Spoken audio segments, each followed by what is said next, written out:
We put up a post on my blog a few days ago.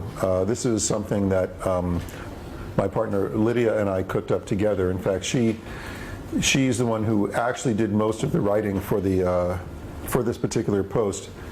And I'll just read it for you because it says it pretty well. The title of the post is "You Were Here." Asterisk.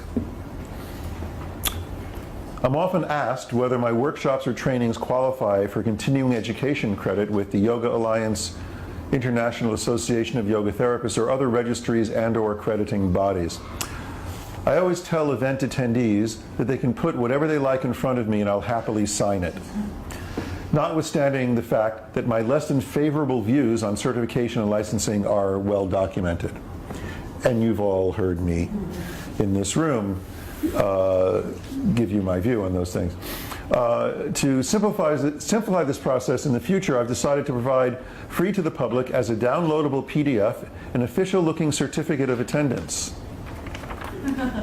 Please feel free to print one and bring it with you to the next event with me, and I will autograph it. Please note the fine print referenced by the prominent asterisk.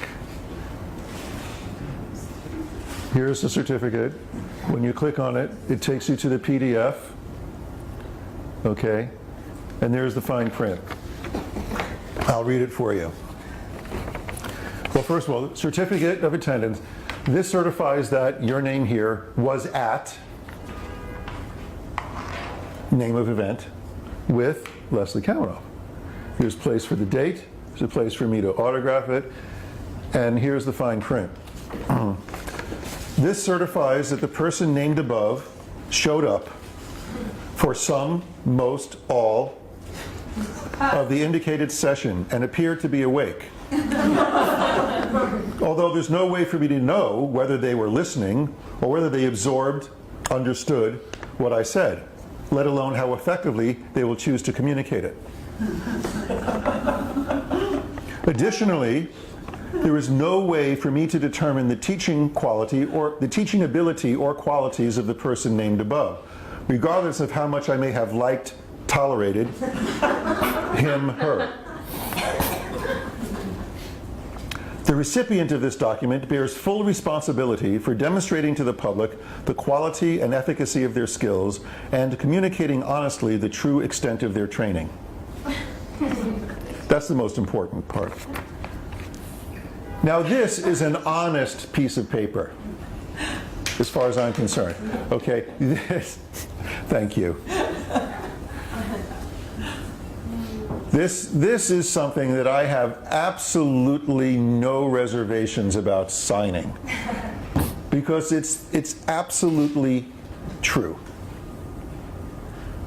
Now, let me be clear, this is different than the certificate we issue to people that have graduated from the online training, and it's different from the letter of completion we give to people that have gone through the live trainings we do here at the Breathing Project, because these are things that happen over a period of time, during which time there is ample opportunity to interact with people as individuals, and to field questions and to, get to know each other and really get a sense of what's going on. Plus, there are requirements like homework and things like that. For the online course, for example, you need to get through Ron, who's tough. Ron is our homework guru. He's also my philosophy teacher. He's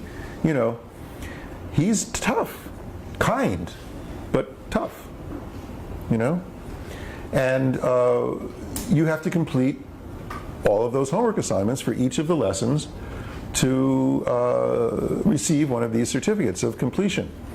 This is for, when I show up for a weekend workshop somewhere, like I've just been doing this past weekend, and like I do on many weekends of my life. I show up, I have a very nice experience usually with the people in the room, and we enjoy each other, and they laugh at my jokes, and they ask questions, and we have interactions and all of that. But it's, what is it? It's 12 hours, maybe 18 hours over the course of a Friday, Saturday, Sunday.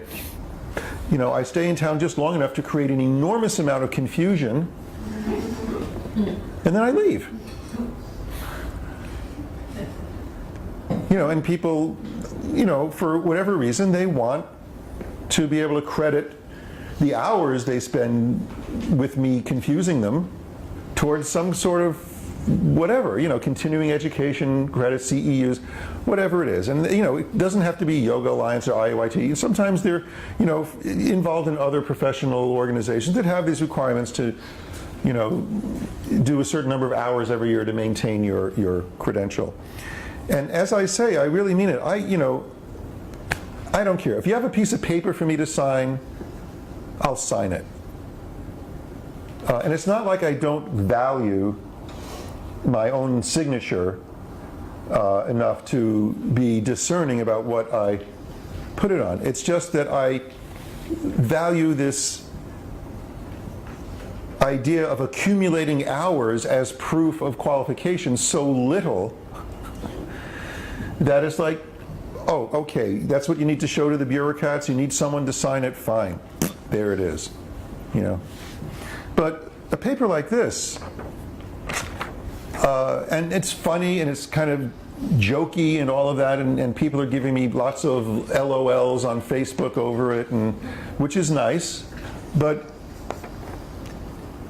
at its root,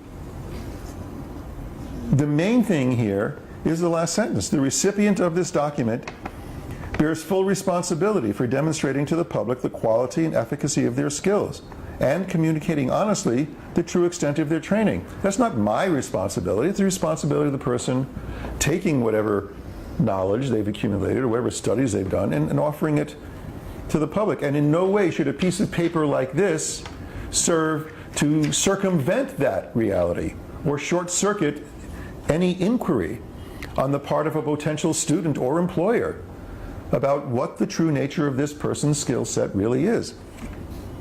No piece of paper should make someone not ask those questions or not establish that relationship. And everything else on here on the disclaimer is just saying, hey, you know, sure, they were there and they did their best not to fall asleep. Great, you know, kudos to them. But, you know, my responsibility ends with being as clear and accessible and related as I possibly can be in doing my job. Whatever goes in on their end and comes out of their mouth at some future point, you know, that's their responsibility. That is up to their sense of responsibility.